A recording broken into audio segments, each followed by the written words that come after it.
여기 와가지고 좀 깜짝 놀랐어요. 여러분들이 어린 영혼들이 이렇게 기도 열심히 하는 거 보면서 굉장히 놀랐고, 또 한편으로는 우리 대한민국 교회의 굉장한 소망을 또 보게 되는 것 같습니다. 자, 오늘 우리가 이제 배우려고 하는 게 세계관이라고 하는 걸 배우려고 합니다. 세계관인데 그냥 세계관이 아니라 기독교 세계관을 우리가 배우려고 합니다. 세계관이라고 하는 것은요, 세상을 보는 눈을 얘기하는 거거든요. 세상을 어떻게 볼 것인가. 근데 세상을 어떻게 볼 것인가에 관한 이 문제가 신기한 게 뭐냐면, 잠깐, 리모컨 없이 그냥 할까요? 어떻게 되는 거죠? 네. 기독교 세계관이라고 하는 것을 우리가 이제 기독교 세계관이라고 하는 얘기를 한다는 건, 기독교만 세계관이 있는 것이 아니라 다른 사람들도, 세상 사람들도 세계관이 있다는 얘기겠죠. 근데 이 세계관이라고 하는 것이 있게 되면 어떤 일이 생기냐 하면, 똑같은 사물을 봐도 다르게 해석하게 되어지는 그런 일이 생깁니다. 자, 여기 좀 어린이들이 주류로 이루다 보니까 제가 어디에 초점 맞춰서 지금 강의를 해야 될지 제가 약간 좀 난감하긴 한데, 이제 알아들어요? 아, 그렇습니까?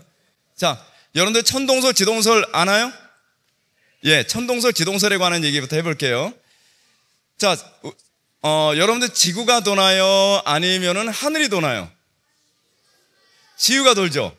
근데 옛날에 프톨레마이오스라고 하는 사람이 있었어요. 근데 그 프톨레마이오스라고 하는 사람을 통해서 천동설이라고 하는 얘기가 나왔어요. 어디가 도냐면 하늘이 돈다고 생각을 한 거예요.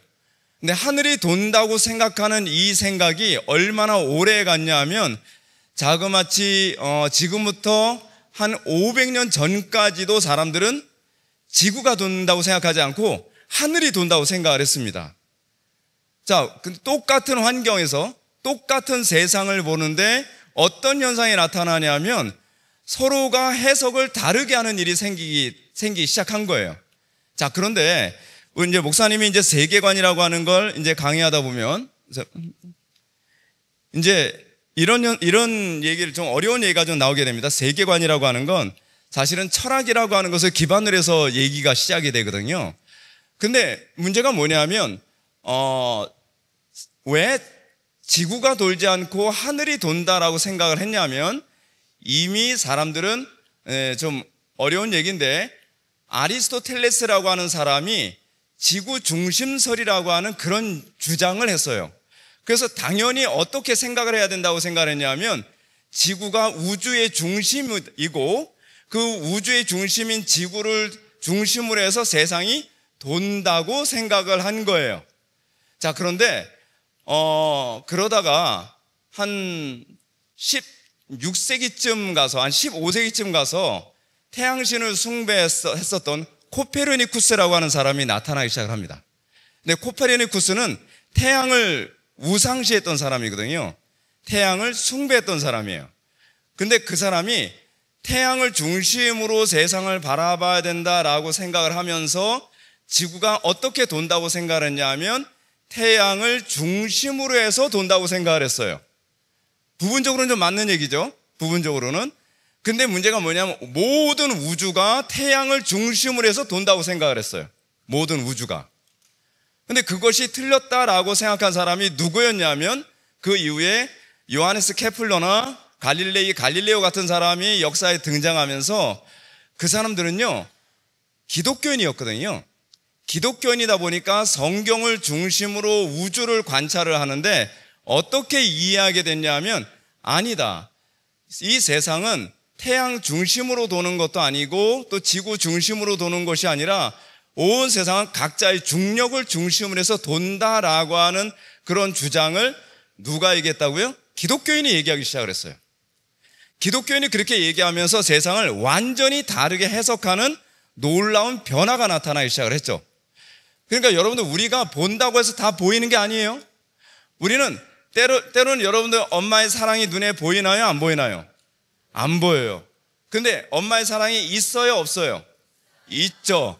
그런 것처럼 하나님께서는 우리에게 보이는 것이 다가 아니다라고 우리들에게 가르치고 있습니다. 그 리모컨 안 주시나요? PPT 볼 수 있게. 예, PPT를 돌려야 됩니다. 아, 예, 그렇게 할까요? 예. 애들하고 가까이 사는 게, 예. 아, 잠깐만요, 목사님. 저 같이 하시죠.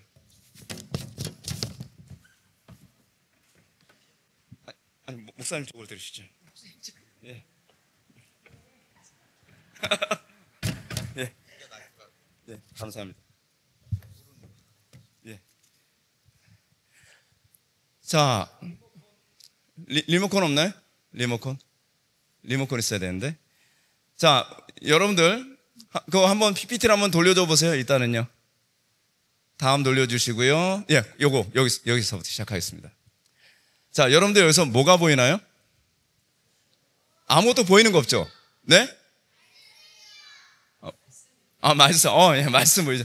말씀을 빼고 아무것도 안 보이죠?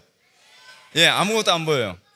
자, 이게요, 맹인들이 보는 세상이에요. 맹인들은 눈이 안 보이시죠? 그분들은 눈이 안 보이기 때문에, 그러면 그분들은 세상을 어떻게 볼 수 있을까요? 어떻게 보죠? 만지는 거로 보죠. 만지는 거로요. 자, 만지는 거로 보니까 세상을 우리하고 다르게 해석하는 일이 생겨요. 세계관이라고 하는 것은 해석이거든요. 해석인데 문제는 무엇으로 세상을 느끼느냐에 따라서 세상을 해석하는 방식이 달라요.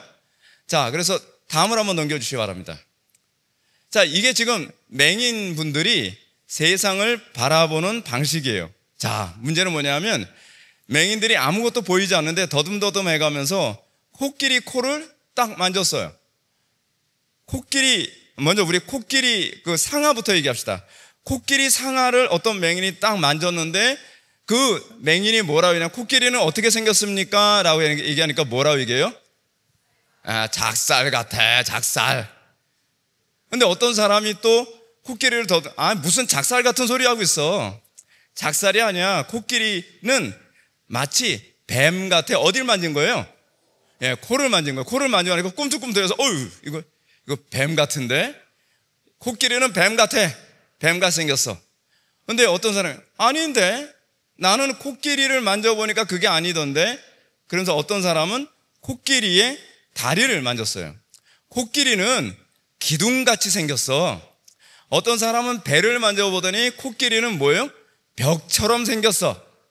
어떤 사람은 코끼리 귀를 만지고서 코끼리는 부채 같아. 어떤 사람은 코끼리의 꼬리를 붙잡았거든요. 코끼리는 로프 같아, 줄 같아 라고 얘기해요.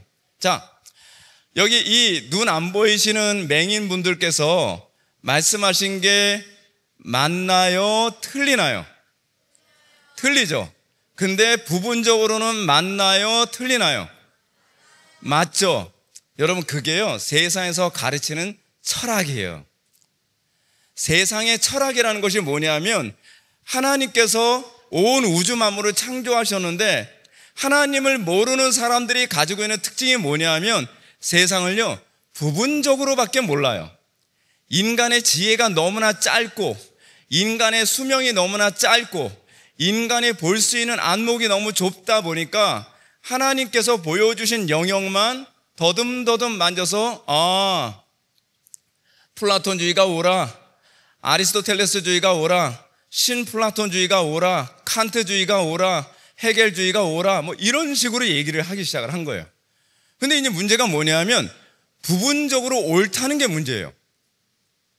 자, 여러분들이 학교를 다니게 되면 학교에서 철학도 배우고 학교에서 과학도 배우고 학교에서 진화론도 배우고 그러죠. 진화론을 배우는데 여러분, 진화론 배울 때 100% 틀렸을까요? 아니요. 부분적으로는 맞아요. 부분적으로 맞기 때문에 맞는 얘기 하는 것 같은데, 근데 전체적으로 보면 맞아요? 안 맞아요? 안 맞아요. 그것이 문제예요. 세상 사람들이 가지고 있는 세계관은요, 이런 식이에요. 부분적으로 만져서 안 걸 다 아는 것처럼 우겨대기 시작을 하는 거예요. 그래서 이렇게 얘기하는 거죠. 하나님이 천지를 창조하셨다고? 웃기는 소리 하지 마. 하나님이 천지를 창조하셨다는 거 우리는 안 믿어. 우리는 세상이 진화됐다고 생각을 해 라고 얘기하는 거죠. 그런 식으로 그 사람들은 자기가 부분적으로 아는 걸 전체적으로 아는 것처럼 생각하면서 사람들을 계속 속여가는 겁니다. 자, 근데 우리가 예수를 믿게 되면 어떤 일이 생기나 볼까요? 다음 페이지 한번 넘겨줘 보세요. 자, 왼쪽에 있는 사람들 보면은 선명하게 보여요? 희미하게 보여요? 희미하게 보이죠? 근데 오른쪽에 있는 사람들은 선명하게 보이죠? 어느 날 어떤 맹인이 이 세상은 마치 코끼리의 코가 같고, 또는 마치 이 세상은 뭐 기둥과 같고, 이 세상은 벽과 같아 라고 이렇게 생각하던 맹인이 어느 날 예수님을 만났습니다. 예수님을 만났는데 예수님께서 진흙을 이겨서 그 맹인의 눈에 진흙을 발라주고요, 그리고 나서 그 맹인이 눈을 딱 떴더니 어떤 현상이 나타났어요? 내가 뭐가 보이냐? 라고 예수님께서 물어보시니까 이 사람이 이렇게 얘기합니다. 뭔가 나무 같은 것이 걸어가나이다 라고 얘기해요. 나무 같은 것이, 근데 여러분, 사람이 걸어가는 게 나무 같은 것처럼 보여요. 맞는 얘기예요? 틀리는 얘기예요? 틀리는 얘기죠. 근데 눈이 전혀 안 보였을 때보다는 맞는 얘기라고 있어요? 틀리는 얘기라고 있어요? 맞는 얘기라고 있죠. 여러분들이 예수님을 처음 믿었을 때 어떤 충격이 일어나기 시작을 하냐면, 세상을 보는데 내 생각과 다른 세상이 있다는 게 보이기 시작하는 거예요. 내가 세상을 잘못 해석했다는 걸 알게 되는 거예요. 예를 든다면 목사님이 예수를 믿기 전에는, 물론 목사님은 어렸을 때서부터 교회는 다녔어요. 목사님은 4대째 예수 믿고요.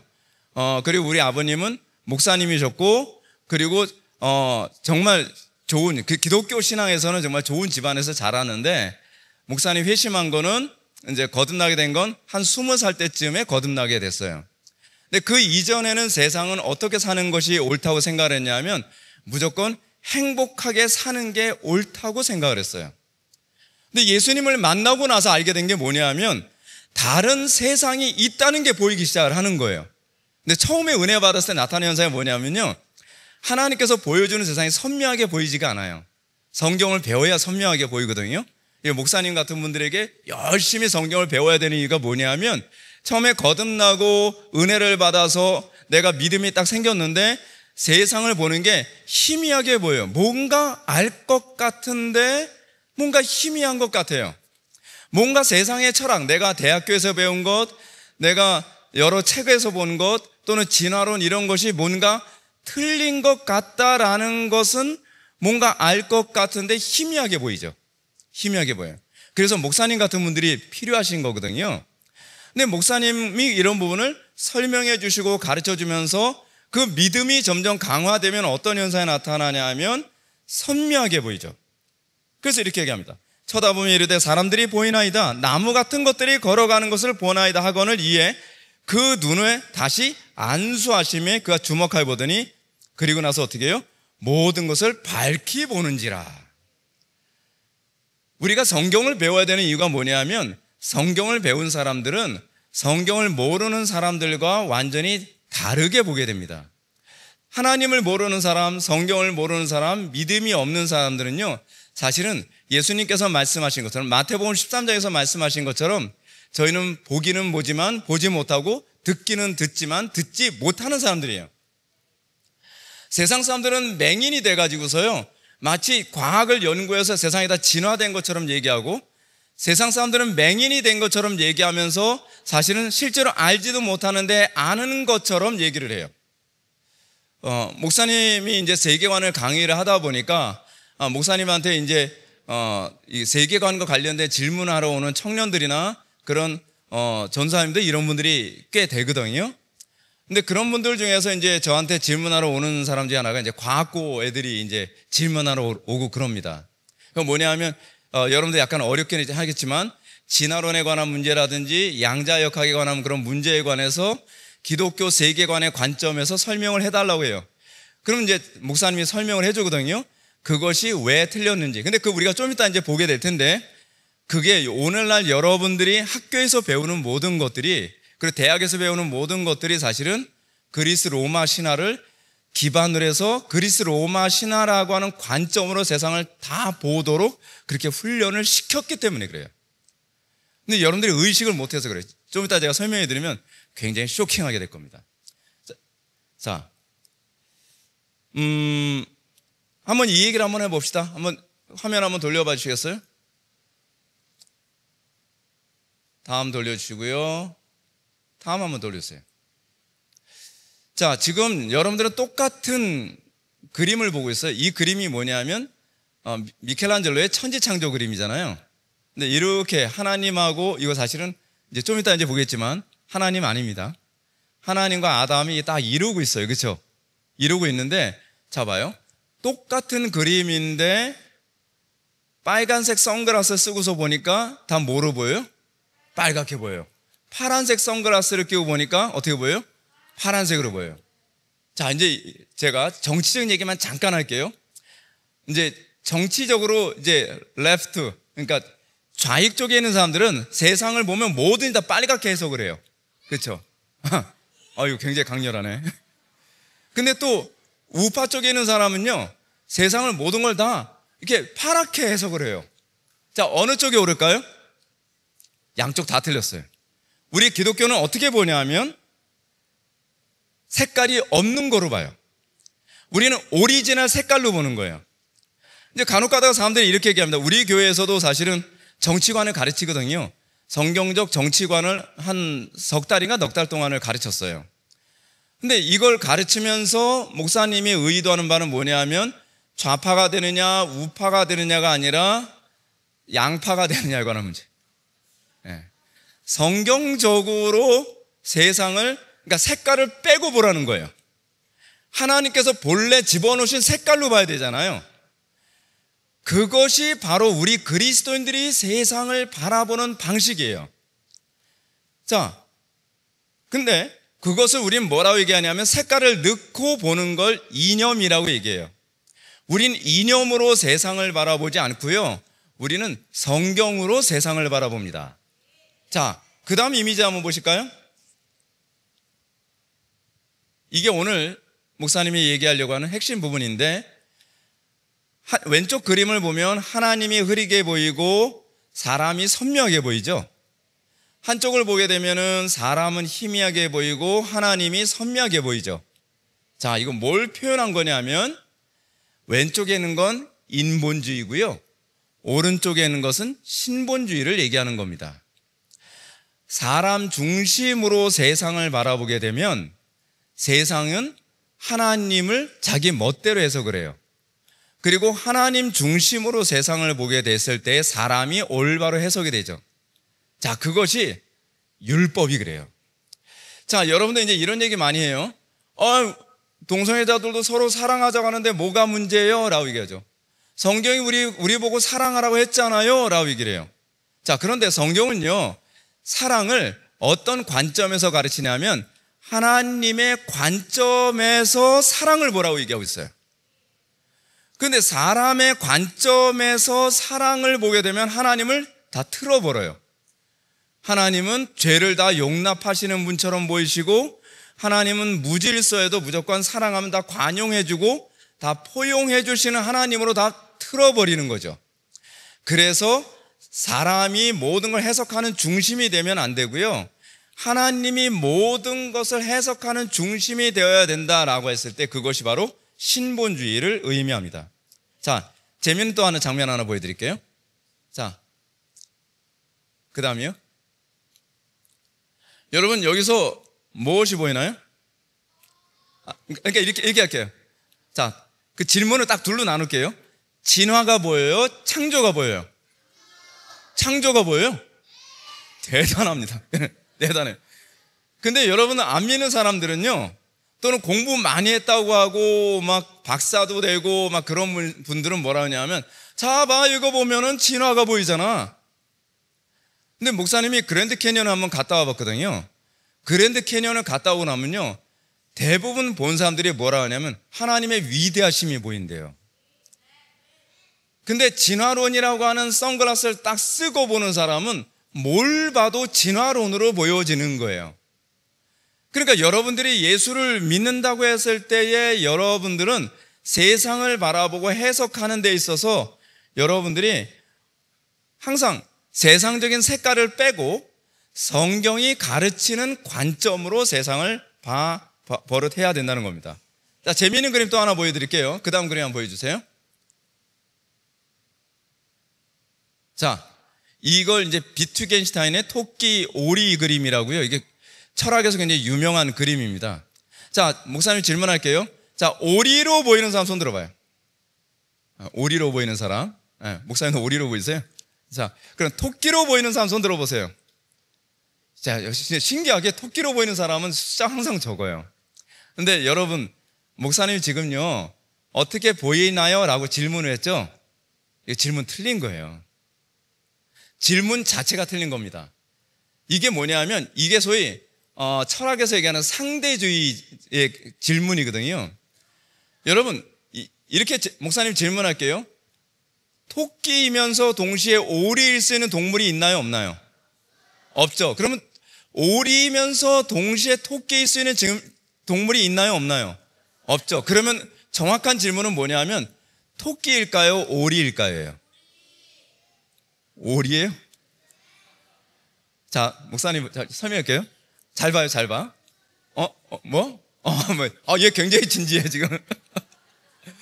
그래, 좀 더 진지한 그림 보여줄 거야. 더 심각해져. 자, 오리, 주둥이처럼 보이는 부분 있잖아요. 주둥이처럼 보이는 부분, 반대쪽 보면 이게 토끼 주둥이가 돼요. 그죠? 그러면 이제 오리처럼 보이는 저 주둥이는 뭐예요?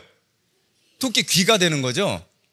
자, 이거를 세상 철학에서는 뭐라 하냐면, 저 관점이야. 세상은 정답은 없어.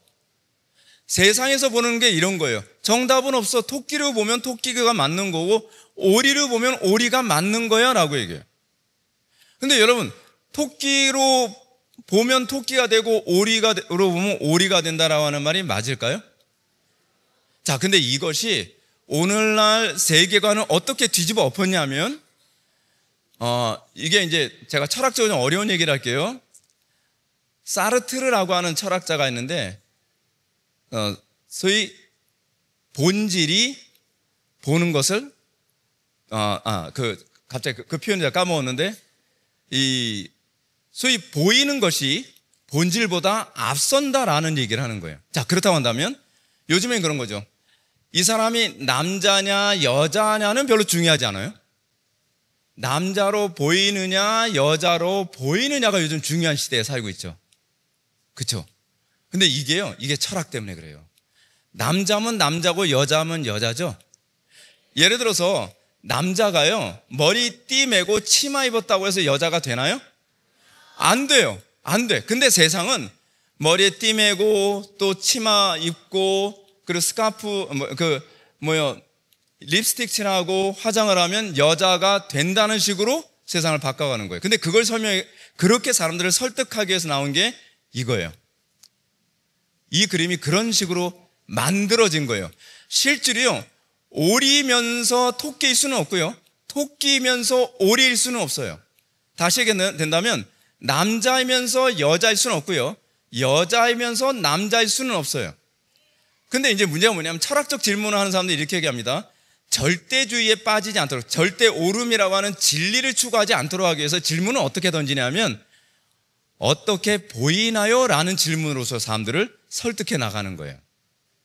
자, 또 다른 그림 한번 보여드릴게요. 자, 다음 그림, 이 그림 한번 보세요. 자, 요번에 여러분들 또 질문 한번 던져볼게요. 이 그림은 어떻게 보이나요? 할머니로 보인다는 사람. 그러면 이쁜 여자로 보인다는 사람. 두 개 다 안 보이세요? 자, 잘 봐요. 여기 잘 봐. 여기 목처럼 보이는 거, 이쁜 여자 목처럼 보이는 부분 있죠? 거기가 할머니 입. 이해가 되죠? 그리고 여자의 여기 그 목 아래 부분, 그 라운드 돼 있는 부분을 턱, 할머니 턱. 그리고 여자 턱처럼 보이는 부분을 매부리 코에 있는 할머니 코. 아직 잘 안 보여? 아직 잘 봐봐. 그치? 아니, 그리고 여기 할머니 눈처럼 보이는 부분 있죠? 할머니 눈처럼 보이는 부분이 귀. 그렇지. 그렇게 보이지?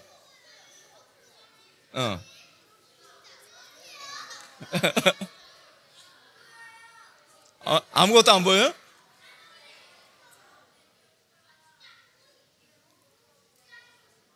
할머니가 이렇게 스카프를 쓰고 있는 것처럼 보일 거예요. 그렇게 보일 수도 있고, 또는 여자가 싹 고개를 돌려서 여기 눈썹만 살짝 보이고 턱만 보이는 것처럼 보일 수도 있어요. 자, 근데 목사님이 어떻게 질문했죠? 어떻게 보여요? 라고 질문했죠. 좋은 질문이, 맞는 질문이에요? 틀리는 질문이에요? 틀리는 질문이에요. 여러분들, 이 부분은 철학적으로 굉장히 중요한, 세계관에서 굉장히 중요한 질문입니다. 왜냐하면 질문을 어떻게 하느냐에 따라서 여러분들의 세계관을 송두리째 바꿀 수가 있어요. 그러니까 세계관에서는 질문이 굉장히 중요합니다. 맞는 질문이 있고요, 틀리는 질문이 있어요. 근데 틀리는 질문에 대답을 해버릇하기 시작을 하면 여러분들은 틀린 답으로 갈 수밖에 없어요. 맞는 답이 나오려면 항상 질문이 옳아야 돼요. 그게 일반적으로 세계관에서 바라보는 관점이거든요. 근데 질문을 의도적으로 틀리게 하면 사람들이 거기서 맞는 답을 대답한다고 하면서 틀린 답에 휘말려 가게 돼 있어요. 자, 그럼 목사님이 얘기합니다. 할머니이면서 동시에 젊은 여자일 수 있나요? 없죠. 그러면 우리는 질문을 이렇게 해야 돼요. 할머니일까요? 젊은 여자일까요? 그렇죠. 할머니라고 얘기할 수도 있고, 또는 젊은 여자라고 얘기할 수 있겠죠. 그렇죠. 양쪽이 다 옳을 수는 없어요. 근데 요즘 시대에 여러분들이 학교에서 배우는 것이 뭐냐면, 나도 옳고 너도 옳고. 자, 또 이렇게 생각해 볼까요? 내가 믿는 하나님도 옳고 네가 믿는 하나님도 옳고, 기독교가 믿는 하나님도 옳고 이슬람에서 믿는 하나님도 옳고, 또는 기독교에서 믿는 하나님도 옳고 그렇지 않으면 다른 종교에서 믿는 하나님도 옳고, 그럴 수 있어요, 없어요? 없죠. 그런데 그렇게 유도하면서 결국 모든 종교는 하나다라고 가는 것이 바로 이런 논리예요. 이게 굉장히 많은 철학적 관념들이 밑바탕에 깔려서 누적이 돼가지고 그런 방식으로 사람들을 설득해 가는 것입니다. 그래서 우리가 관점이 잘못되면 사물을 잘못 해석할 수 있어요. 자, 이제 볼까요? 목사님 하나로 이제 예를 한번 들어볼게요. 이 그림이라고 얘기할게요. 이 그림이 만약에 할머니라고 합시다. 할머니 그림이라고 해요. 그러면 여자의 그림이라고 만약에 했다고 한다면, 그렇게 주장하는 사람이 있다면 그 사람은 틀린 거예요? 맞는 거예요? 틀린 거죠. 그러면 우리는 어떻게 해야 돼요? 이 그림이 왜 할머니 그림인지를 설득해 나가야죠. 아니, 멀쩡한 할머니를 젊은 여자로 만들 수 없는 거고, 젊은 여자를 할머니로 만들 수는 없는 거잖아요. 진리는 하나밖에 없죠. 그러면 그 하나에 대해서 우리가 지켜나가는 것이 기독교 세계관이에요. 세상은, 사탄은 항상 어떤 식으로 얘기해요? 너도 옳고 나도 옳고 진리는 여러 개야. 그래서 옛날에 아주 옛날에 프로타고라스라고 하는 철학자가 있었어요.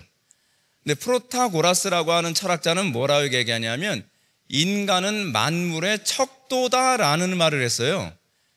이 말이 무슨 말이냐면 약간 어려운 얘기인데, 각자가 다 진리일 수 있다라고 얘기하는 거예요.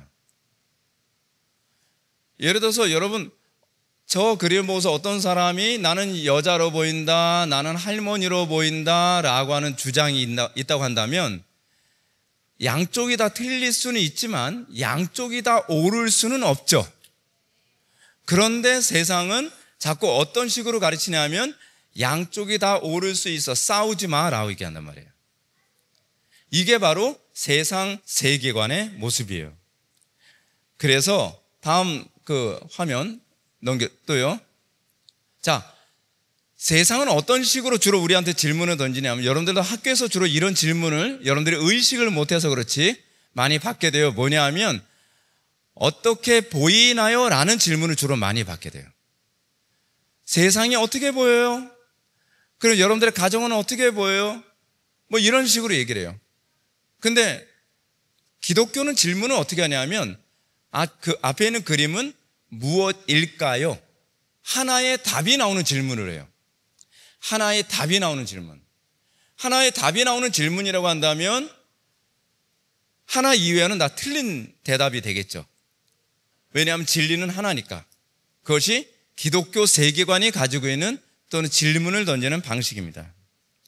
자, 그래서 문제는 이거예요. 다음 이미지 한번 보여주세요. 이 사람, 자, 안 믿는 사람들의 관점에서 질문할게요. 어떻게 보이나요? 여자로 보이죠? 여자로 보이죠? 어떻게 남자로 보여?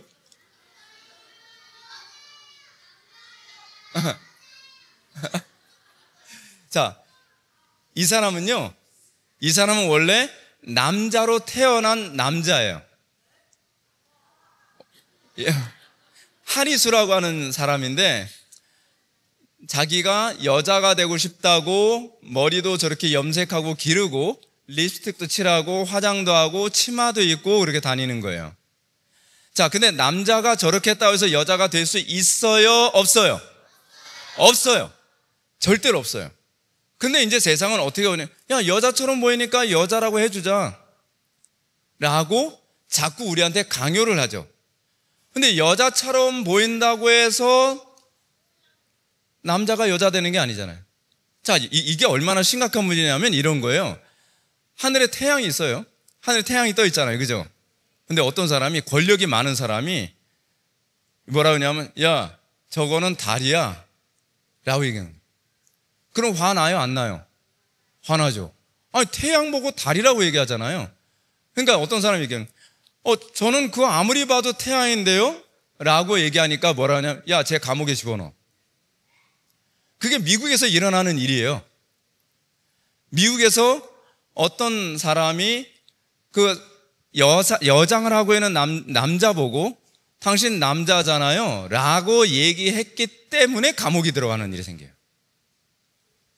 그러니까 진리가 자꾸 묻혀버리고 밟히는 거죠. 그죠? 자, 근데 우리는 이런 사람 보면서 여자를 여자라고 얘기할 수 있고 남자를 남자라고 얘기할 수 있을 때 진리가 제대로 가는 거죠. 자, 좀 약간 어려운 부분이지만 성경에 관한 얘기들 합시다. 여러분들 성경에 보면 디모데후서 3장 16절이 있습니다. 근데 이 본문이 어떻게 해석이 가능하냐 하면, 모든 성경은 하나님의 감동으로 된 것으로 교훈과 책망과 바르게 함과 의로 교육하기에 유익하니 라고 우리 개역 성경은 이렇게 번역이 되어 있어요. 자, 그런데 이 본문이 문법적으로 다시 재구성을 하면, 하나님의 감동으로 된 모든 성경은 교훈과 책망과 바르게 함과 의로 교육하기에 유익하니 라고도 해석할 수 있다고 하는 거예요. 자, 성경을, 여러분 이 얘기가, 여러분들 오른쪽에 있는 이 번역은 성경은 하나님의 말씀이 아닌데, 성경을 읽다가 어느 날 그 성경이 내 마음에 잡히면 하나님의 말씀이 될 수 있다라고 가르치는 거예요. 근데 이것이 사실은 오늘날 이 운동, 이 진리를 희석시키려고 하는 운동의 모습이 이런 식으로도 나타난다는 겁니다.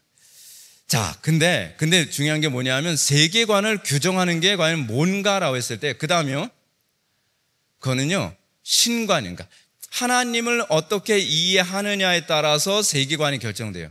자, 어떤 사람은 돈을 하나님으로 여기는 사람이 있어요.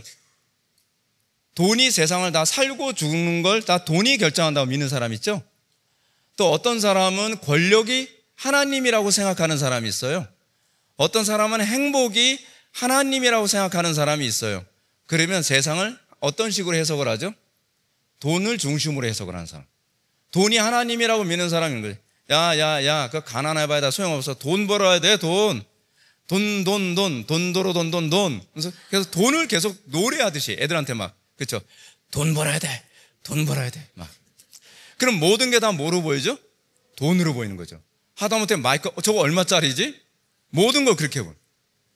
여기 오늘 물은 얼마짜리지? 뭐 이런 식으로 모든 걸 다 돈으로 해석을 해요. 자, 근데 어떤 사람은 모든 걸 다 행복이라는 관점으로 생각하고 어떤 사람은 다 권력이라는 관점으로 해석하는 사람이 있어요. 자, 근데 우리는 하나님을 믿죠. 성경의 하나님을 믿죠. 그러면 이제 이런 거죠. 무엇이 하나님을 영화롭게 하지? 또 하나님의 말씀을 더 정확하게 전달하는데 이 마이크의 성능이 더 좋을까? 저 마이크의 성능이 더 좋을까? 해석이 달라지죠. 해석이 달라져요. 자, 그런데 문제가 이거예요. 우리가 하나님을 믿는 이 믿음이 어떻게 세계관을 바꾸는지를 잘 보여주는 사건이 있었어요. 창세기에서요. 태초 하나님께서 온 우주 만물을 창조하시고 나서 맨 마지막 날 창조한 존재가 뭘까요? 사람이죠, 사람. 그렇죠? 아담과 하와예요. 근데 아담과 하와가 타락하기 전에는 하나님께서 선악을 알게 하는 나무의 실과를 딱 만들어 놓으시고, 야, 이거 먹으면 정령 죽을 테니까 먹지 마라고 얘기했단 말이에요. 근데 하와나 아담은 그걸 처음에 볼 때는 다 어떻게 생각했어요? 저거는 혐오스러운 과일로 보였겠죠. 혐오스러운 과일로 보였어요. 근데 어느 날 그 스물스물하게 혓바닥 둘로 갈라지는 놈이 딱 나타나서 이렇게 얘기합니다. 야, 하와. 잘 봐봐. 그런 거예요. 저 선악을 알게 하는 나무의 실과를 왜 하나님이 먹지 말라고 하셨을까? 그건 너희들은 하나님처럼 될까봐 그런 거야. 저 선악을 알게 하는 나무의 실과를 따먹으면 네가 하나님처럼 지혜로워 될 거야. 근데 갑자기 뱀이 하는 말이 뭐냐면 하나님을 의심하게 하는 말이었거든요. 하나님에 대한 인식이 달라져 버렸어요. 근데 너무 놀라운 게 뭐냐면 선악을 알게 하는 나무의 실과는 달라진 게 아무것도 없어요. 그런데 갑자기 뱀의 말을 듣고 하나님을 불신하게 되니까 동시에 선악을 알게 하는 나무의 실과가 어떻게 보이냐면 보암직도 하고 먹음직도 하고 지혜롭게 할 만큼 탐스럽게 보이기 시작을 하는 거예요. 자, 여러분, 이게 어떤 식으로 나타나냐면 예를 들어서 이래요. 너 이름이 뭐지? 예성이? 너는 뭐야?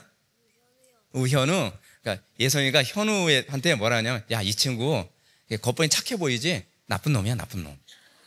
막 이렇게 얘기를 했다고 해요. 근데 아니 진짜 그런 건 아니고, 그렇게 쳐다보지 마. 근데 평소에는 굉장히 좋은 관계였는데 자꾸 이렇게 얘기를 자꾸 듣고 나면 이 친구가 좋게 보여요, 나쁘게 보여요? 나쁘게 보여요. 행동하는 모든 게 코를 후비는 것도 옛날엔 그렇게 귀여워 보이고 이뻐 보였는데 역시 저놈은 지저분한 놈이야. 모든 게 다 나쁘게 해석하게 되는 거예요. 근데 그게 얘가 달라진 게 아무것도 없어요. 달라진 게 없는데 뭐가 달라졌어요? 누구 말을 들었느냐에 따라서. 그러니까 여러분들의 세계관이 어떻게 영향을 받냐 하면 누구의 말에 귀를 기울이냐에 따라서 세계관이 바뀌어요. 그래서 여러분들 친구들 사귈 때는 어떤 친구를 사귀어야 된다? 좋은 친구 사귀어야 돼요. 그 예수님 잘 믿는 친구들을 사귀어야 돼요. 무엇보다도 우리 그리스도인들은 하나님의 말씀을 귀담아 듣는 그런 관계이어야 되죠.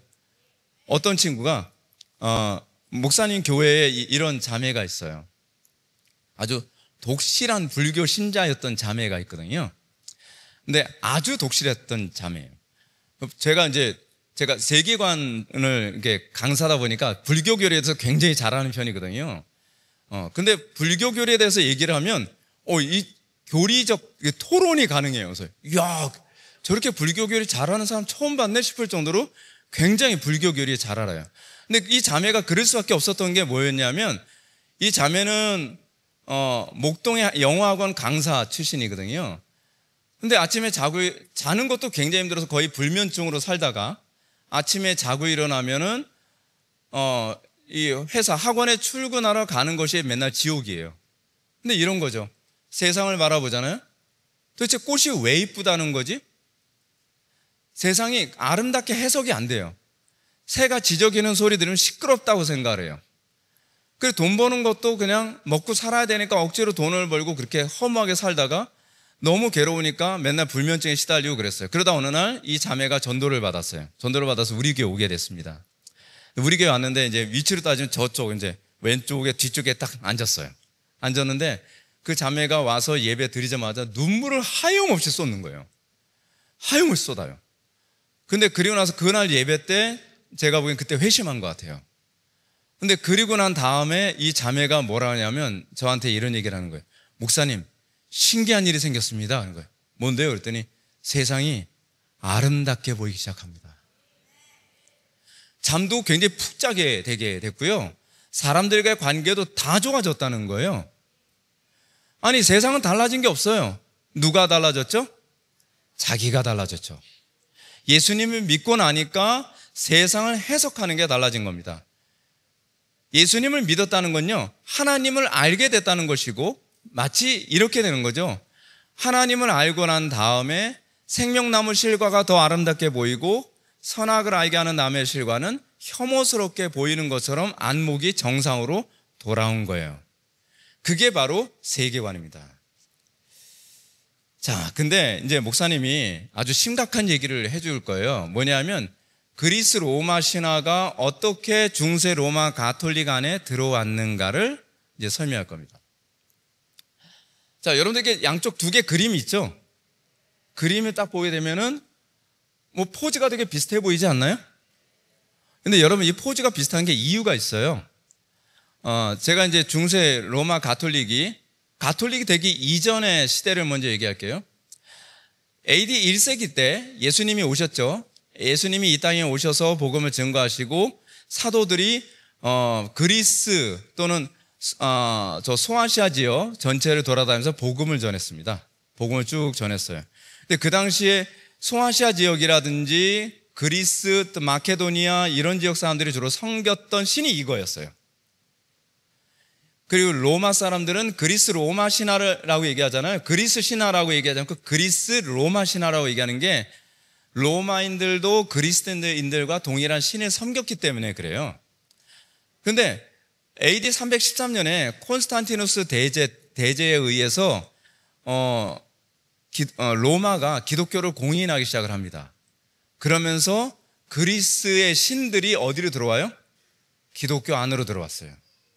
기독교 안으로 들어오는데 그러면서 어떤 식으로 변형이 일어나냐 하면 이걸 이제 논리학에서는 뭐라 하냐면 외연과 내포라는 어려운 말을 사용합니다. 겉모습은 기독교 내용인데 내용은 뭐가 돼버리는 거예요? 그리스 철학이 들어가 버린 거예요. 그리스 종교가 들어가게 된 겁니다. 근데 이 왼쪽에 있는 그림은 그 아르테미스, 아데미를 얘기하는 거고 오른쪽은 마리아상이거든요. 여신 숭배 사상으로 이렇게 들어가요. 자, 그 다음에 그림 한번 보여주세요. 그 다음 그림. 자, 이 그림이 아주 되게 아까 우리가 봤던 이 그림이잖아요. 이 그림. 근데 이 그림을 이렇게 잘 봐야 되는 게 뭐냐면 이 그림이 로마 시스티나 성당에 있는 미켈란젤로의 그 천지창조라는 아주 유명한 그림이거든요. 근데 이 그림에서 여기 그 아담처럼 보이는 사람 다 이루고 있잖아요. 근데 밑에 있는 그림이 있죠? 저 그림이 뭐냐면 아폴론 얼굴입니다. 태양신. 미켈란젤로가 의도적으로 아폴론의 얼굴을 아담의 얼굴로 바꿔치기 한 거예요. 근데 하나님은 원래 그림은 안 되잖아요. 형상화하면 안 되잖아요. 근데 하나님의 얼굴에다가 누구의 얼굴을 집어넣냐면 누구의 얼굴일 것 같아요? 제우스예요. 근데 그 당시 사람들은요, 제우스는 항상 이렇게 그렸고 아폴로는 항상 저렇게 그렸어요. 그래서 시스티나 성당에 딱 들어와서 저걸 딱 보면 저거는 아폴론의 얼굴인데 저건 제우스의 얼굴인데 라고 그냥 그렇게 이해를 했어요. 근데 그게 왜 그러냐면 성경이라고 하는 소재 안에다가 그리스 신화의 철학을 그대로 내포시킨 거예요. 내포시켰죠. 그렇게 해서 중세시대 로마 가톨릭이 뭐가 됐냐면 그리스 철학 종교로 탈바꿈해 가기 시작을 하게 되는 겁니다. 자, 그 다음 그림 한번 보세요. 이 그림이 아주 기가 막힌 건데, 아담하고 하나님하고 이렇게 딱 손가락을 마주치고 있는 이 부분에서 이 하나님이 이루고 있는 장면을 실루엣을 가만히 보세요. 이거 무슨 모양 같아요? 뇌예요. 네, 그런 거 아니죠? 뇌의 모양이에요. 근데 이 얘기가 뭘 의미하는 거냐면, 하나님께서 우주 만물을 창조하셨는데 그 창조한 존재는 이성이다라고 얘기하는 거예요. 이성이 온 우주 만물을 창조했다라고 하는 걸 설명하기 위해서, 그 당시에 미켈란젤로는 해부학을 많이 해봤기 때문에 뇌의 모양을 굉장히 잘 알고 있었거든요. 그래서 뇌의 모양의 실루엣을 염두에 두고 하나님의 도포자락이라든지 이런 모양을 만들어서 세상을 창조한 주체는 이성이지 신이 아니다라는 식으로 이렇게 묘사를 한 겁니다. 이성 숭배죠. 이성 숭배.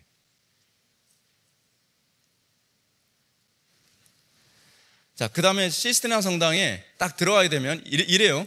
시스티나 성당을 로마 가톨릭 바티칸 성당인데 딱 들어가서 정면에서 천장을 보게 되면은 천지창조 그림이 있고요. 바로 정면에 있는 그림이 최후의 심판 그림이에요. 근데 여기서 최후 심판하기 위해서 막 몸이 장난 아닌 완전히 근육질의 남자가 이러고 있죠. 진짜 한 방 맞으면 진짜 심판 받을 것 같아요, 몸이. 근데 저 그림이 예수님이라고 이렇게 그린 거거든요. 근데 일반적으로 예수님 그림을 그리면 어떻게 그리죠? 수염이 있죠? 수염이 없어요. 수염이 왜 없을까요? 아폴론을 그려놓기 위해서요. 그래서 저 시스티나 성당에 있는 저 예수님이라고 딱 이루고 있는, 이게 막 싸대기 때릴 것 같이 딱 이루고 있잖아요.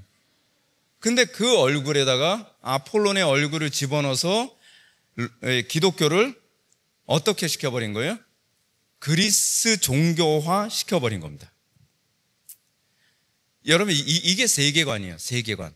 그러니까 하나의 종교 안에다가 다른 종교를 심어 놓는 세계관. 여러분, 이단이 그런 식으로 들어오잖아요. 여러분들 이단하고 싸울 때 힘든 게 뭡니까? 이단도 똑같이 성경 믿는다 그래요. 이단도 똑같이 하나님 믿는다 그래요. 이단도 똑같이 예수님 믿는다고 해요. 근데 뭐가 문제죠? 예수님에 대해서 다르게 가르치고, 하나님에 대해서 다르게 가르치고, 성경을 다르게 가르치면서 겉모양은 기독교의 모양을 가지고 있는데 실제로 내용은 뭐예요? 이단인 거죠. 신천지가 그런 사람들이 그래서 위험한 거잖아요. 뭐 성경을 잘 쪼개고 잘 붙이고 뭘 하는 것 같은데 성경을 자기 멋대로 해석을 해서 완전히 다른 하나님을 만들어버리고 마는 거죠. 자, 이제 반대로 한번 생각해 봅시다.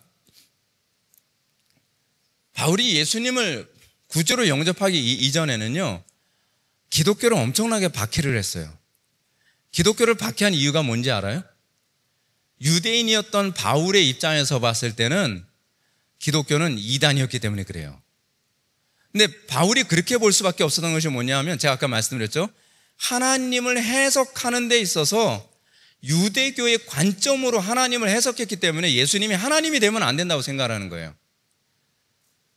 근데 바울이 어느 날 다메섹 도상에서 예수님을 만나죠.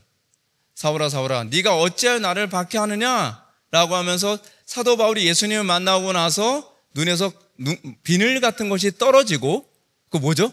세계관이 바뀐 거죠.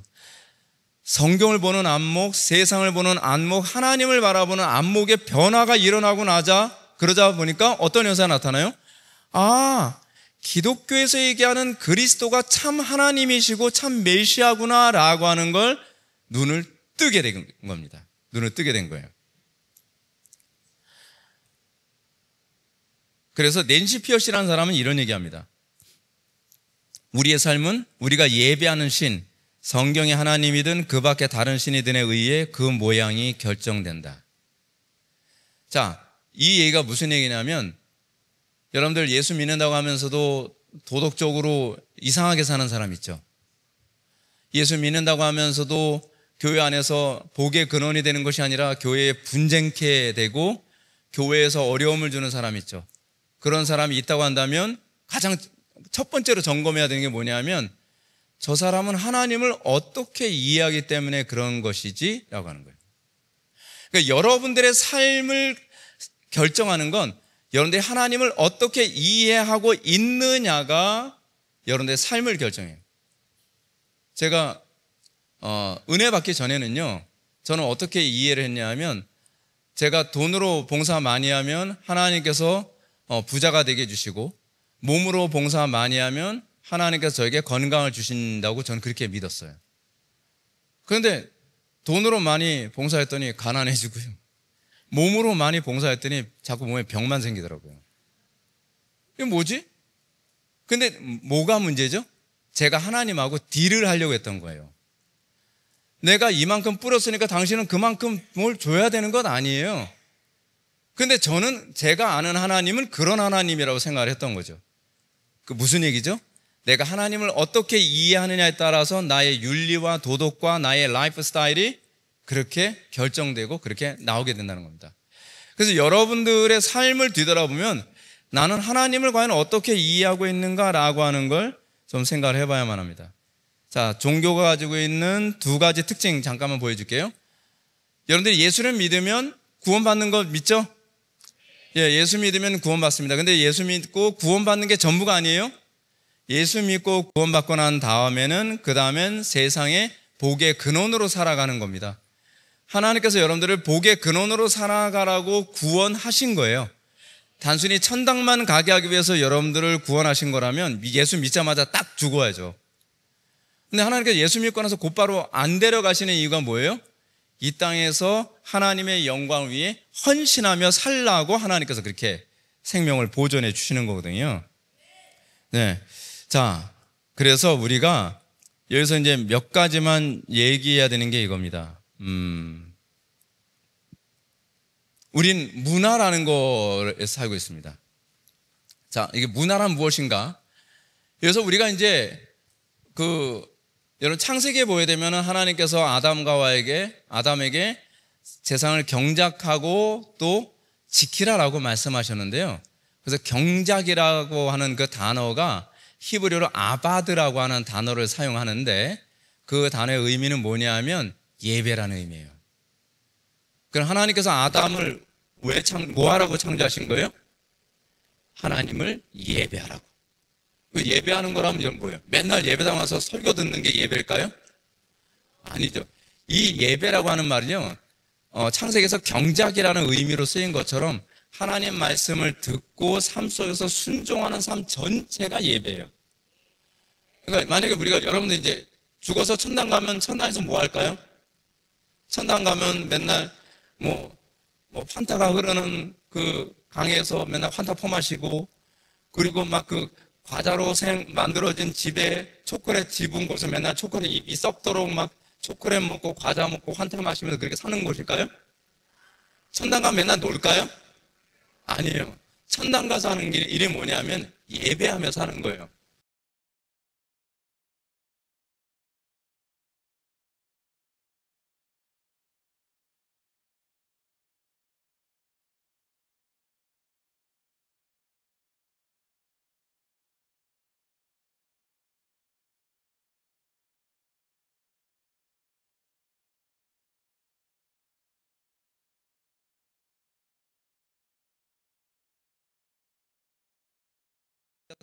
설교 듣는 예배를 하기 때문이 아니라 천국에서는 우리가 하나님을 영화롭게 하고 이웃에게 사랑을 실천하며 사는 곳이 되기 때문에 천국이 되는 거죠.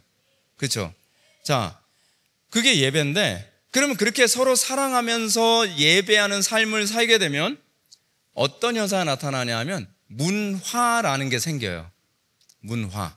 문화라고 하는 것은요, 라틴어로 컬처라고 하는, 그러니까 컬투라라고 하는 데서 나온 단어가 컬처거든요. 근데 이 컬투라라고 하는 라틴어의 뜻이 뭐냐면 숭배한다는 얘기예요. 그래서 여러분들 예를 들어서 뭐 문화사역 같은 거 되게 많이 하잖아요. 그렇죠? 근데 그 문화사역을 하고 또 새로운 어떤 문화가 생겼다라고 했을 때 여러분들 이거 잘 예의 주셔야 됩니다. 어떻게 예의 주셔야 되냐면, 예를 들어서 교회 안에 어떤 문화가 있거나 그렇잖아요. 요즘에 새로운 사회에서 어떤 문화가 생기거나 그럼 그 문화가 생길 때 핵심을 바라보는 방식이 있어요. 그래서 뭘 섬긴다는 거지? 세상 문화의 특징이 뭐냐면 쾌락을 섬기는 거예요. 쾌락을 숭배한다는 말이에요. 그게 그들의 신이에요. 또는 성공을 숭배하는 문화가 만들어지죠. 또는 행복을 숭배하는 문화가 생기죠. 자, 여러분들 가정에도 다 문화가 있죠? 규모는 작지만 여러분들 가정에도 문화가 있습니다. 자, 그러면 여러분들 가정의 문화는 주로 어디에 초점이 맞춰져 있는지 잘 보세요. 여러분들 가정은 과연 하나님을 섬기는 문화인가? 여러분들 가정의 그 문화가 우리 가정은 하나님을 섬기는 문화인가? 아니면 가정의 행복을 섬기는 문화인가? 자, 이걸 단편적으로 잘 보여주는 게 뭐냐면 예를 들어서 어디 놀러 가야 되는데 주일날하고 꼈어요. 주일하고요. 근데 그러면 여러분들은 가정의 즐거움을 위해서 예배를 희생할 겁니까? 아니면 예배를 지키기 위해서 내 가정에 노는 거를 축소시키겠습니까? 여기서 이런 상황이 있을 때마다 우리 가정의 문화, 이 컬투라가 하나님인지 아닌지가 이때 나타나는 거예요. 간혹가다 이제 성도들이 우리 교회에서 이런 얘기합니다. 목사님, 제가요 허구나 이런 게 아니에요. 뭐처럼 만에 이런 거라서 한번 주일 성수 못한 건데 우리 교회는 이게 권징이 있거든요. 권징이 뭐냐면 무단 결석하면 이게 맨 앞줄에 벌 받는 자리가 있어요. 무단 결석은 그래서 벌 받는 자리에 앉아야 돼요. 그리고 이제 목사님도 한번 해보시면 참 좋습니다. 뭐냐면요, 예배에 지각하잖아요. 예배 지각하면 무조건 벌 받는 자리에 앉아요. 그래서 우리 교회는요, 예배에 지각하는 사람이 한 명도 없습니다. 단 한 명도 없어요. 왜냐하면 지각을 하면 다 벌 받는 자리에 앉아야 되니까. 벌 받는 자리는요, 이거 앞가리개도 없어요. 앞가리개도 없고 철제 의자로 했거든요. 그러니까 얼마나 불편하고 얼마나 좀 부끄러워요. 근데 이제 그런 문화, 우리 교회 안에서 이제 다 모든 문화가 그런 식이 돼버리니까 어떤 현상이 나타나냐면요, 예배에 늦는 게 이상한 거예요. 그리고 주일을 빼먹는 게 이상한 거예요. 그게 우리 교회 문화인 거죠. 근데 제가 목사님 계시니까 제가 드리는 말씀이 아닌데, 이제 이렇게 오늘 제가 영상을 찍었다니까 얘네들 막 진짜 뜨겁게 기도하는 모습 보면서요. 근데 이게 문화입니다.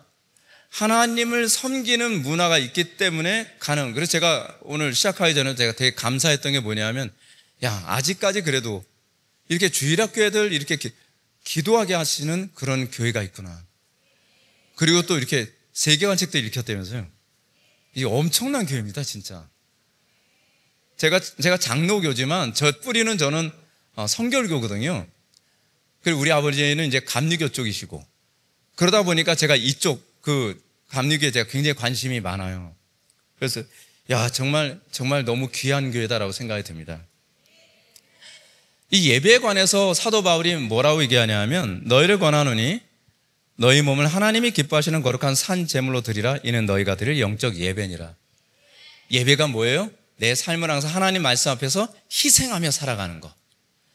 그것이 모이면 하나의 이 컬처가 되는, 문화가 되는 거예요. 저는 이 교회 안에서 하나님의 영광을 위해서 희생하는 그런 문화가 형성되길 원합니다. 그것이 세계관이 자리가 잡히는 거죠. 자, 근데 제가 이제 여기서 말씀드리고자 하는 부분이 이거예요. 잠깐. 이 황금 송아지 사건입니다. 여러분, 저거 그림, 맨 오른쪽에 있는 그림이 무슨 그림일까요? 우리 사모님이 저거 딱 보더면서 화산 폭발이래요. 그래서, 이 사람이 무슨 화산 폭발이야. 시내산이죠? 시내산. 시내산에 모세가 이제 하나님하고 대화로 시내산 꼭대기에 올라갔거든요. 시내산 꼭대기에 올라갔는데 모세가 40일이 됐는데 아무것도 안 먹었는데 내려오질 않은 거예요. 그럼 상식적으로 생각을 하면 어떻게 되신 거죠? 돌아가셨다고 생각이 드는 거죠. 그러니까 밑에서 어떤 일이 벌어지냐면, 모세 목사님 돌아가신 것 같은데, 야, 우리끼리 하나님께 한번 제사 한번 해볼까? 하면서 뭘 만들었냐면 황금 송아지를 만든 거예요. 근데 황금 송아지를 만든 이유가 있어요. 왜냐하면 저 사람들이 애굽에서 신을 숭배할 때 송아지로 숭배했거든요. 근데 제가 요거를 고대 근동지방의 그 흐름을 제가 말씀드린다고 한다면, 여러분 그리스도인들도 신을 숭배할 때 주로 어떤 형상을 만드는지 아세요? 맞아요. 송아지를 만들어요. 그래서 제우스가 만약에 펑 변하잖아요. 그럼 제우스가 변했을 때 소로 주로 변해요. 예를 든다면 제가 그리스 로마 신화 제가 세계관 쪽에 제가 강사다 보니까 제가 그쪽에 제가 괜히 잘 알거든요. 유럽이라고 하는 명칭이 나왔잖아요. 유럽이라는 명칭이 어떻게 나온 거냐면, 어느 날 제우스가 페니키아 쪽에 딱 갔더니 굉장히 이쁜 여자가 있더라는 거예요. 근데 그 이쁜 여자의 이름이 뭐냐? 오이로파라고 하는 여자예요. 근데 오이로파라는 말에서 유로파, 그래서 유럽이라고 하는 단어가 나왔거든요. 근데 오이로파라는 여자한테 이 제우스가 바람둥이에요. 그래서 눈이 뿅 해가지고서 이 황소로, 아주 하얗고 이쁜 황소로 딱 변신을 해가지고 그 여자를 납치를 했어요. 납치를 자기 등에다 얹고서 그 페니키아 그쪽에서 바다를 건너가지고 거기에 섬이 하나 있는데, 그 섬이 무슨 섬이더라? 이 섬 이름은 자꾸 까먹어요. 이 섬 이름은. 근데 이게 그리스에서 굉장히 유명한 섬이거든요. 그리스의 세계관의 중심을 이루는 섬인데, 이 섬에 데리고 가서 여자를 겁탈을 해가지고 자식을 낳아요. 그래서 미케네 문명, 그러면서 이 문명이 만들어진다고 하는 것이 그리스 신화에 나오는 내용이거든요. 근데 거기서 나오는 것이 흰소예요. 그리고 또 포세이돈이 또 선물로 준 것이 또 흰소예요. 그래서 고대 근동지방에서 주로 이 신을 숭배한다고 했을 때 주로 사용되어지는 상징물들이 다 소예요. 다 소. 그리스만 그런 것이 아니라 이집트도 그렇고요. 사방이 다 소를 숭배했던 것이 많거든요. 그러다 보니까 신을 숭배한다고 하게 되면 어떤 형상을 만드는 게 그 사람들은 상식적이에요? 소를 만드는 게 상식적인 거예요. 그래서 이 사람들이 애굽에서 노예 생활했던 사람들 아닙니까? 그래서 아피스라고 하는 황소를 만들었어요. 그래서 숭배를 한 건데, 문제가 뭐냐면 하나님께서는 하나님 당신을 숭배하고 예배하는 건 하나님께서 정하신 방식으로 해야 되겠죠. 근데 이 사람들은 애굽의 방식으로도 하나님을 숭배할 수 있을 것이라고 생각을 했어요. 여러분, 그래서 잘 보세요. 교회에서 목사님에게 잘 배우지 않으면 어떤 문제가 발생하냐. 어느 날 불교 신자가 이 교회에 등록하게 됐어요. 그럼 그 사람은 하나님을 숭배한다고 하면서, 하나님을 예배한다고 하면서 어떻게 예배할까요? 불교식으로. 우리나라 사람들은 안 그럴 것 같아요? 우리나라 사람들은요, 기독교가 들어오고 난 다음에 무속적인 방법으로, 마치 선앙당이다 비나이다 하듯이, 그렇죠? 그러면 하나님께서 기뻐하실 거라고 생각하는 거예요. 그래서 각 나라마다 자기네들이 자기 신을 섬기던 방식대로 신을 섬겨요. 근데 문제가 뭐냐면 이런 거죠. 막 우리는 기뻐요. 여기서 이 사람들은 어떻게 막 황금 송아지 만들어 놓고 어떻게 하는 게 숭배 잘하는 거라고 생각해요? 춤추면서 뛰놀더라라고 해요. 그래서 이 사람들 막 난리에다가 브루스를 춥니다. 그러니까 난리 브루스라고 그러잖아요. 막 여기서 막 뛰면서 추면서 막 자기네들 막 흥분되어 있는 거예요. 흥분되어 있으면 뭐래? 우리가 이렇게 흥분되어 있으니 하나님도 이렇게 흥분되지 않을까? 우리가 이렇게 즐거우니까 하나님도 즐거워하지 않으실까? 우리가 이렇게 행복하니 하나님도 행복하지 않으실까? 라고 그렇게 생각하는 거예요. 근데 문제는 이 사람들이 황금 송아지를 만들어 놓고서 황금 송아지에다가 뭐라고 이름을 붙였죠? 여호와라. 이는 애굽에서 우리를 이끌어낸 여호와라라고 이름을 붙여놓고 나서 실제로 어떤 방식으로 숭배를 해요? 애굽의 신을 숭배하듯이 숭배라는 거예요. 근데 하나님께서 애교로 봐주세요? 아니죠. 우상 숭배라서 이 사람들 다 죽습니다. 다 죽어요. 자, 이거 한번 보시기 바랍니다. 레이디 가가라고 하는 사람이거든요. 레이디 가가도 이거 넘어갑시다. 너무 좀 끔찍하니까. 오늘날 교회 안에 들어온, 그리고 하나님을 대적하는 세력들이 이런 식으로 하나님의 진리를 희석시키고 성경을 혼란스럽게 만듭니다. 자, 이게 신앙이라는 게 이렇습니다. 이게 여기서부터는 좀 철학적인 얘기를 좀 해야 될 것 같아요. 신앙생활에 있어서는 이 세 개의 도표가 기본적 골격이에요.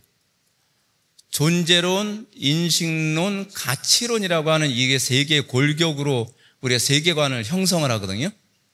자, 그러면 이제 이런 질문을 던지는 거예요. 세상의 모든 것을 주관하고 세상에 참으로 존재하는 것은 무엇일까라고 질문을 던지는데, 세상에 참으로 존재하는 분이 물질이다라고 생각하면 유물론자가 되는 거예요. 그래서 그 유물론에서 나온 것이 마르크스주의자들이에요. 마르크스주의자들은요, 다 돈으로, 물질로 모든 것을 해석을 하죠. 그렇죠? 그래서 우리나라가 지금 심각한 게 뭐냐면, 우리나라는 지금 이 물질적으로 풍부하면서 물질 만능주의가 돼버리고 말았잖아요. 그러면서 마르크스주의가 굉장히 팽배하게 있죠. 그리고 또 세상은 뭐가 세상을 움직인다? 정신이 움직인다. 여러분, 이게 재미있는 게 뭐냐면, 유심론, 여러분 이제 저 유자를 잘 보셔야 돼요. 한자 보게 되면 저 유자가 있을 유자가 아닙니다. 한자 세대가 아니신 분들은 잘 모르시는데, 저 유자가 무슨 유자일까요? 그렇죠, 맞습니다. 오직 유자입니다. 오직 뭐만 있다? 마음만 있다. 오직 물질만 있다. 오직 신이 있다. 우리는 어느 쪽에 가깝죠?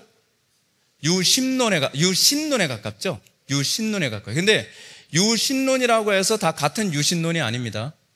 유신론 안에도 범신론이 있고요, 만유재신론이 있고, 그리고 유일신론이 있어요. 거기서 우리는 유일신론이 되는 거죠. 그렇죠? 세상의 모든 것을 주관하시고 세상을 창조하시고 세상의 본질은 하나님밖에 없죠. 우리가 지금 이 땅에서 싸우는 게 뭐예요? 여러분들 마음속에 어려운 일이 딱 생겼을 때 돈이 여러분들 문제를 해결해 준다고 생각합니까? 아니면 여러분들이 수양이 여러분들의 삶의 문제를 해결해 줄 거라 생각합니까? 어려움이 생겼을 때 여러분들의 세계관이 어느 쪽에 초점이 맞춰져 있는지 그때 그 실체가 드러나게 됩니다. 편할 때는 우린 다 하나님 믿는 것처럼 보입니다. 편할 때는 나도 여호와 하나님을 섬긴다고 생각을 하는데, 정작 어려움이 생겼을 때 내가 황금 송아지를 만들었다는 것을 알게 된다니까요. 내가 어려움이 생겼을 때 내가 돈에다가 하나님을 투영하고 있었고, 내가 내 의지에다가 하나님을 투영하며 살았던 거죠. 교인들 안에서 제가 그런 걸 굉장히 많이 느낍니다. 성도들이 평소에 어려움이 없을 때는 다 신앙이 좋은 것 같은데, 어려움이 생기면 그때 이 사람이 하나님을 섬기는 게 아니었구나라는 걸 알게 되는 거죠. 그때 여러분들의 정체성이 비로소 드러나게 되는 것입니다. 근데 이제 참으로 존재하는 존재가 누군가라고 하는 걸 규정을 했다고 한다면, 그 다음엔 여러분들이 던져야 될 질문이 이거죠.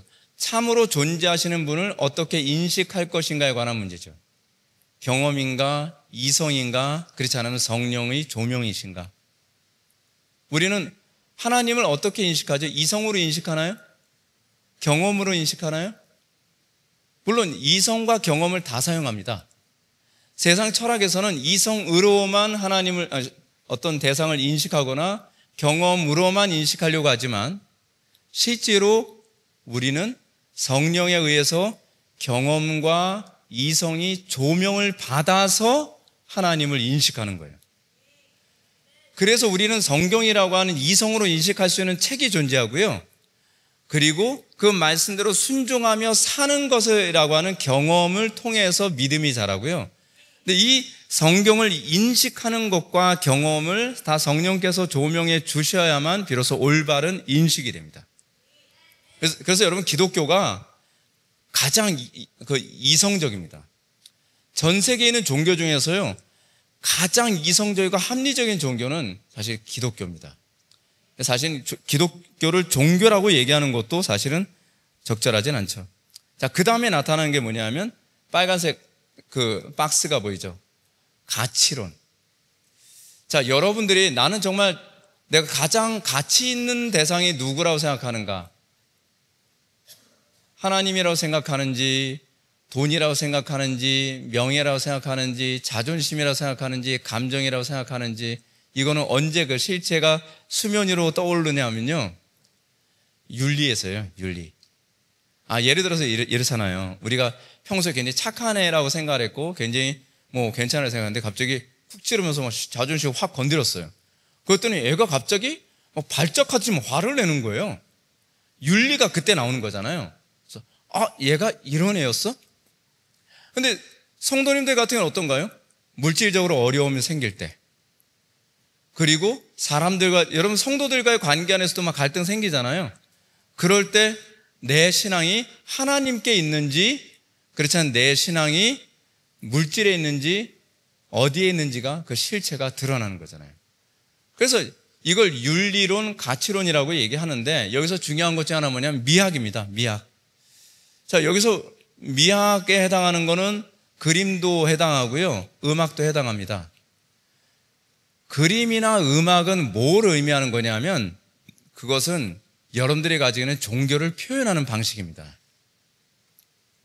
우리는 음악이 뭐라고 생각하죠? 그냥 즐기기 위해서 하는 거라고 생각을 하죠.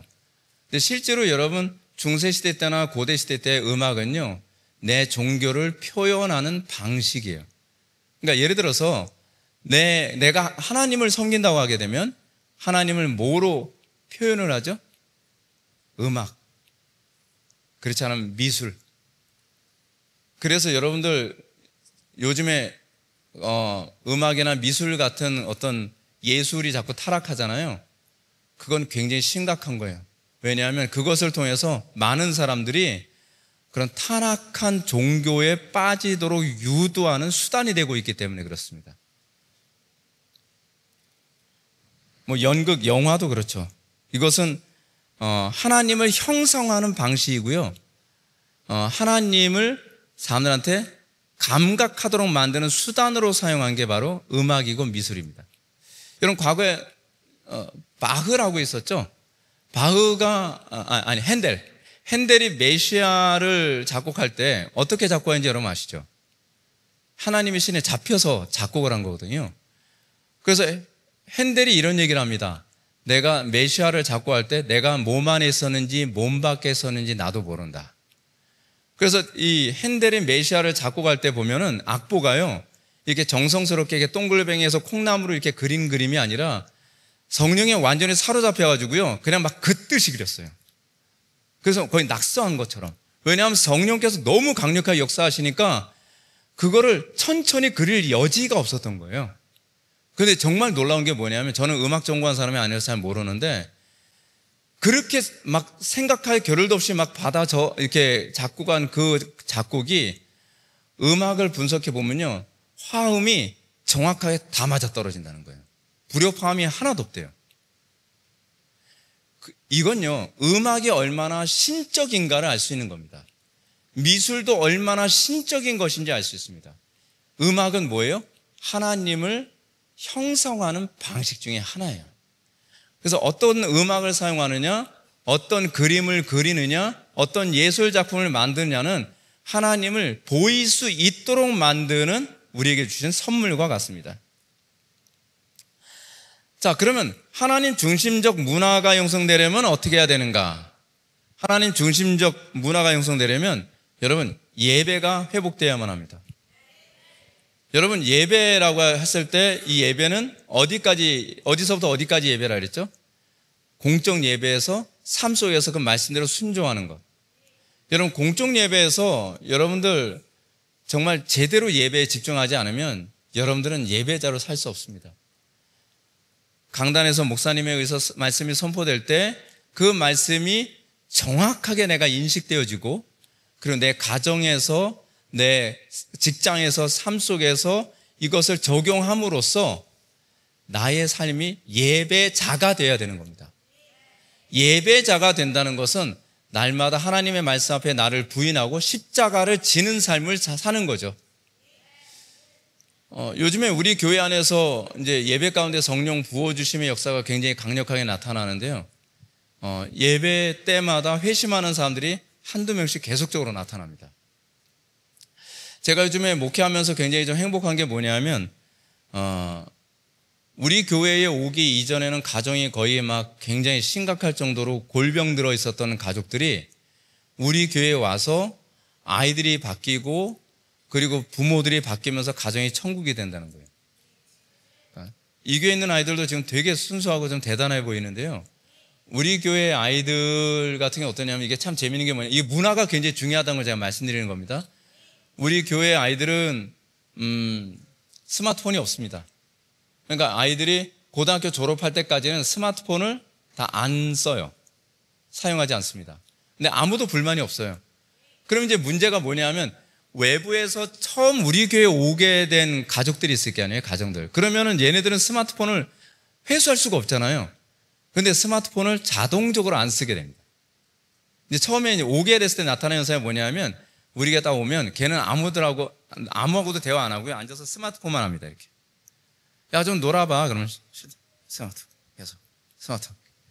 근데 이게 한 주가 지나고 두 주가 지나잖아요. 그러면 우리 기존에 있었던 아이들의 문화라는 게 있잖아요. 걔네들은 우린 다 아날로그 문화거든요. 스마트폰 사용 안 하고. 근데 얘네들이 이 안에서 스마트폰 사용하지 않고 서로 아날로그로 술래잡기 하고 밖에 나가서 뭐 놀고 공기놀이 같은 거 있잖아요. 막 그런 거 하고 이러면서 순수하게 사는 문화 안에 얘네들이 동화가 되기 시작을 하니까 그 다음에 거의 한 달이나 그 석 주 정도 되면 애들이 어떤 현상이 나타나서 자기 스마트폰이 어디 있는지를 몰라요. 스마트폰이 점점 필요가 없어지는 겁니다.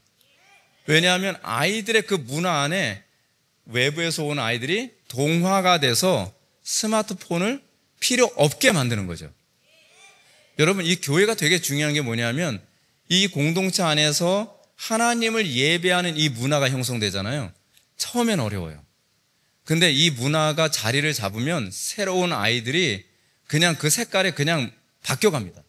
크게 노력을 안 해도. 그러니까 애들한테 야, 제발 스마트폰 좀 하지 마. 스마트폰 사용하지 마. 아무리 얘기해도 안 되던 아이들이 친구들이 다 스마트폰을 사용 안 하니까. 우리 교회 아이들도 이렇게 앉아서 예배를 드리는데요. 2시간 동안 꼬박 앉아서 예배를 해요. 근데 우리는 이제 우리 교회가 가지고 있는 그 매뉴얼이 하나 있는데요. 아기 때서부터 어떻게 아이들을 예배에 적응하도록 만들 것인가라고 하는 하나의 문화를 만듭니다. 그래서 이제 아기래도요, 우리 교회는 한 6개월 정도 되면, 태어난 지 6개월 정도 되면 예배 시간에 울질 않아요. 그것도 되게 신기하죠. 예. 예배에 다 참여해요. 근데 그러면서 얘네들이 이제 어느 정도 이제 초등학교 한 2, 3학년 되잖아요. 그럼 제설교 다 받아 적습니다. 근데 애들이 왜 떠들지 않냐면요, 이런 거예요. 자기는 떠들고 싶어서 환장하겠는데 처음 이게 왔으면 막 진짜 몸도 막 근질근질하고 못 견디겠잖아요. 들어 눕고 싶고. 근데 주변에 딴 애들을 보니까 딴 애들이 예배를 너무 경건하게 드리는 거예요. 그러니까 얘가 눈치를 보면서 점점 동화가 되기 시작하는 거죠. 그러더니 얘네들도 똑같이 바뀌어요. 근데 더 재밌는 게 뭐냐면 이렇게 우리 교회에서 신앙생활 하다가 다른 교회 가잖아요. 그럼 애들이 이런 얘기해요. 아, 이 교회는 예배하는 것 같지 않아요. 떠들고 막 장난치고 하는 걸 오히려 걔네들이 못 견뎌하는 거죠. 이게 문화입니다. 문화가 뭐라고요? 숭배라 그랬잖아요. 컬투라. 무엇을 숭배하느냐에 관한 문제가 이 아이들 사이 안에서 하나의 이 문화로 형성이 되고 나면 선생님들이 또는 부모님들이 자녀들 양육하는데 굉장히 수월해집니다. 그래서 교회 안에서 아이들에게 처음엔 어렵더라도요, 철저히 하나님만 예배하는 아이들이 되도록 만들어야만 합니다. 자, 그 다음에 여러분들 관심을 가져야 되는 거예요. 정말 이 교회도 그런 것 같은데요. 뭐냐면 마음을 새롭게 함으로 변화를 받아 분별하는 아이들이 되도록 해야죠. 거듭나야 됩니다. 거듭나지 않고서는 하나님 나라에 들어갈 수가 없습니다. 교회에서 아무리 지식 많이 가르쳐도 소용없고요. 우리는 우리 아이들의 영혼을 위해서 기도하고 거듭나게 해야만 합니다. 최근에 우리 교회에서 예배 시간에 우리 아이들은 다 홈스쿨링으로 키웠거든요. 두 아이를 다 홈스쿨링으로 키웠는데 남자아이들이에요. 큰 놈은 지금 대학 3학년이고 이제 작은 놈은 21살인데 얘는 지금 삼수를 하고 있어요. 그래서 얘가 재수를 하려고, 야, 재수 없다, 우리 집은 재수 없어 했는데 결국 재수를 하게 됐어요. 재수를 하게 됐는데 얘가 이제 몇 달 전에, 한 2달 전인가요? 예배 시간에 예배 딱 마치고 나는데 얘가 계속 기도를 하고 있는 거예요. 딴 사람들 다 식사하러 내려가는데. 그래서 거의 1시간 정도 지나고 난 다음에 얘가 아빠한테 오는 거예요. 아빠, 저 달라진 것 같아요. 그래요. 뭐가? 그랬더니 죄가 끊어졌어요. 죄가 끊어졌대요.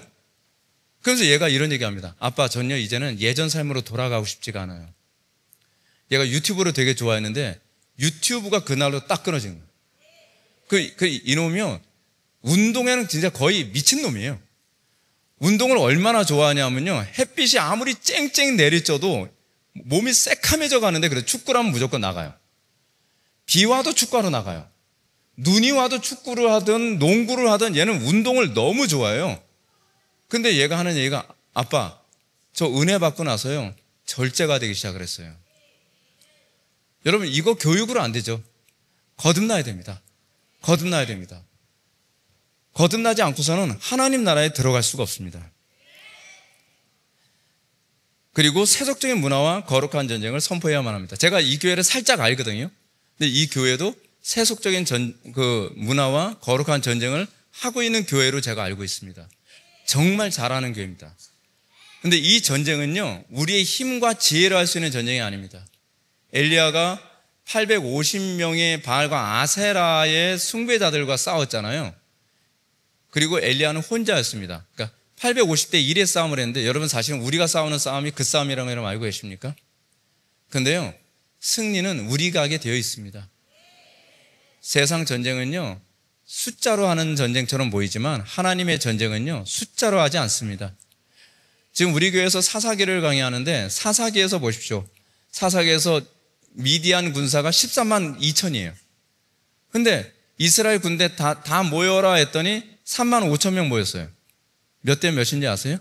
그 정도 되면은 4대 1의 싸움이에요. 4대 1의 싸움인데 하나님께서 야 이것도 숫자 너무 많다, 야 줄여서 몇 명으로 줄였어요? 300명.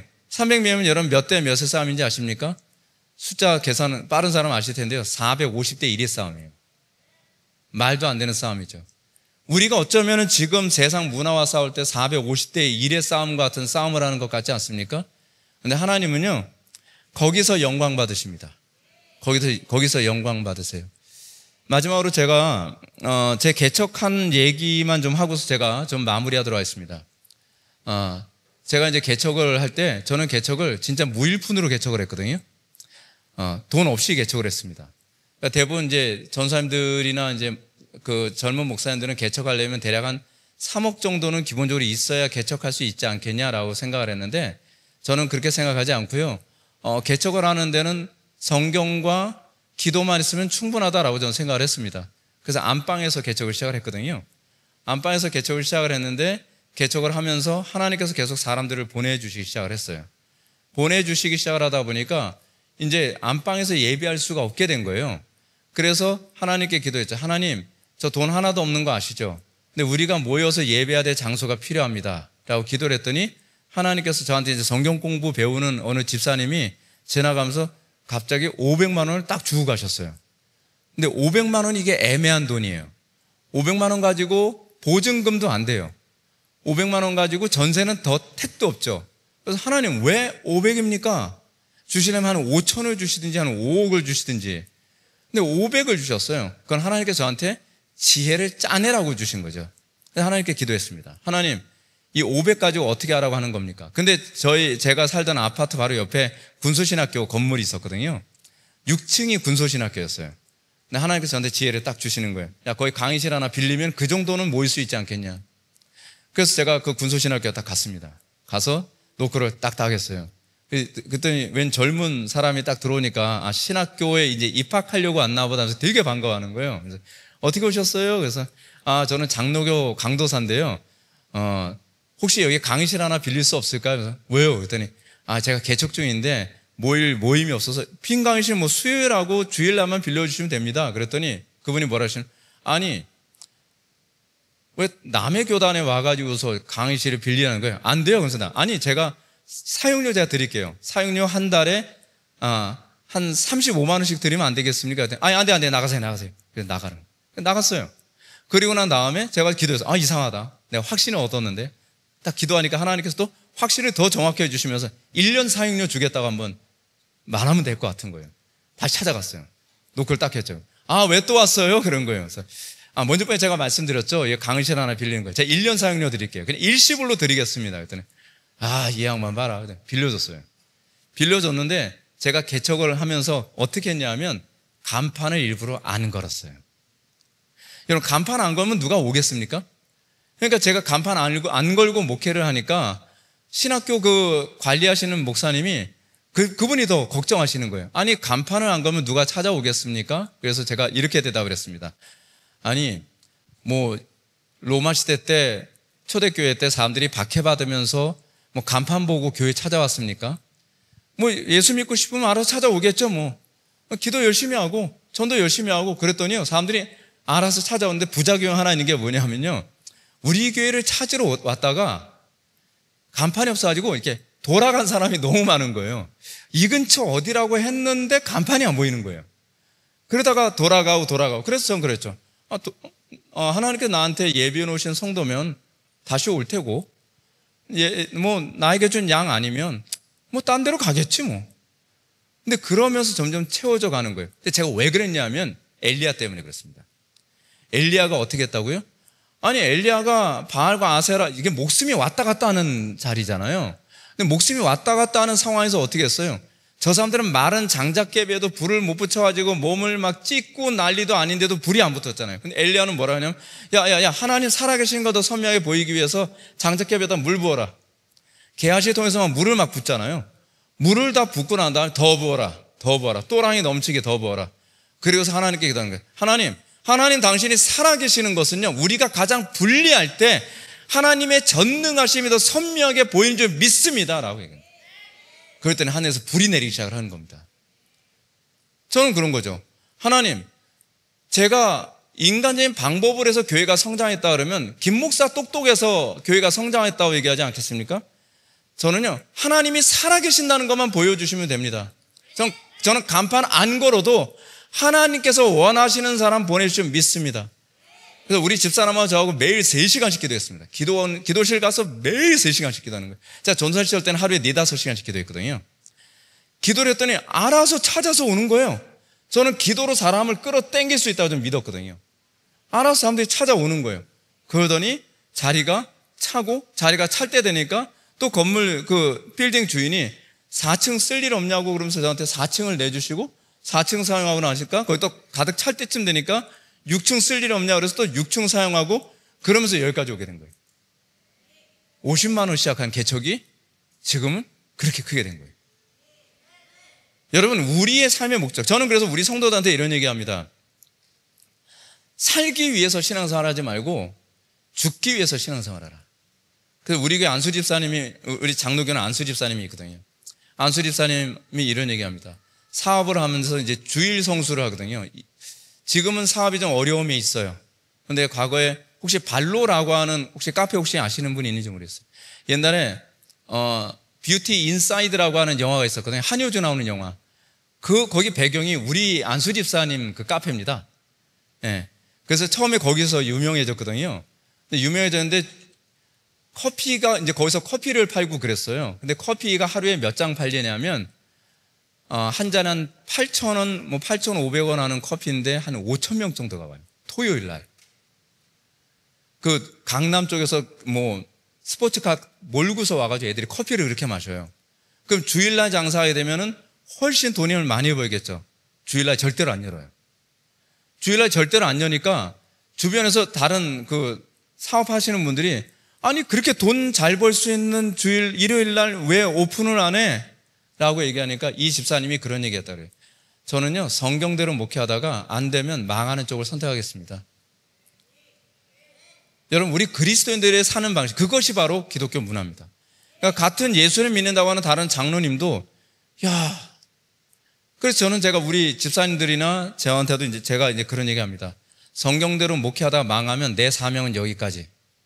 성경대로 사업하다가 망하면 당신의 사업은 거기까지라고 생각하면 그만이다. 하나님께서 다른 사업을 준비하고 계실 테고, 만약에 내가 성경대로 목회하다가 이 목회가 끝나면 내 사역지가 다른 데로 하나님께서 예배해 놓은 것이 있어서 그렇겠지라고 생각해요. 저는 전도사 생활도 그렇게 했거든요. 그것이 바로 하나님을 예배하는 삶의 모습입니다. 살아남기 위해서 예수를 믿는 것이 아니라 하나님의 영광을 나타내기 위해서 죽으면 죽으리라.